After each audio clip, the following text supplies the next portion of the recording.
امریکہ میں ایک طرف جہاں شدید آگ بے قابو ہے اور پھیلتی جا رہی ہے، وہیں پر اب شدید ترین برفانی طوفان نے امریکہ کا رخ کر لیا ہے۔ تازہ ترین جو اپڈیٹس ہمارے پاس آ رہی ہیں، سب سے امپورٹنٹ اپڈیٹ آج کی جمعرات کے روز کی آپ کے ساتھ شیئر کریں گے۔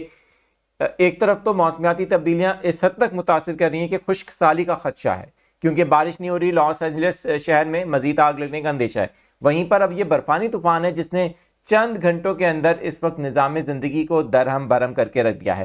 تازہ اپڈیٹس کے مطابق لوگوں سے کہا گیا ہے کہ وہ اپنے گھروں میں رہیں، وہاں پر ریڈ الرٹ وارننگ جاری کر دی گئی ہے۔ لوگوں سے یہ بھی کہا گیا ہے کہ سکولز ظاہر بند کر دیے گئے ہیں، غیر ضروری طور پہ اپنے گھروں سے باہر نہ نکلیں، دفاتر کو بند کر دیا گیا ہے۔ تازہ اپڈیٹس کے مطابق جو مزید ڈیٹیلز بتائی جا رہی ہیں وہ آپ کے ساتھ شیئر کریں گے۔ میں ہوں عادل عزیز خانزادہ، آپ دیکھ رہے ہیں نیوز 24/7 اردو۔ اس طرح کی معلوماتی نیوز اپڈیٹس کے لیے آپ یوٹیوب پر دیکھ رہے ہیں تو چینل کو سبسکرائب کر کے بیل آئیکن پریس کر سکتے ہیں۔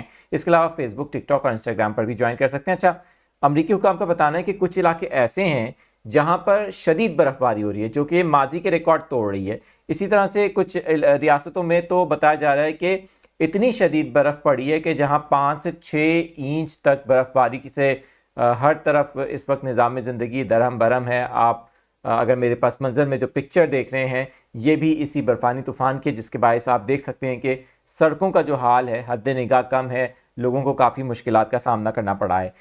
کچھ علاقوں کے اندر 140 سال سے زائد کا ریکارڈ برف باری نے توڑا ہے۔ شدید برف باری کا سلسلہ جاری ہے۔ اچھا، یہ بتایا جا رہا ہے کہ آئندہ آنے والے 24 گھنٹوں کے اندر مزید شدید برف باری ہو سکتی ہے، اور امریکہ کی جنوب مغربی ریاستوں کے اندر یہ برفانی طوفان اگلے چند دنوں تک اس طرح کی صورتحال کا باعث بن سکتا ہے۔ تیز ہواؤں کی وجہ سے 3000 سے زائد پروازیں ابھی تک کی ڈیٹیلز کے مطابق منسوخ کر دی گئی ہیں۔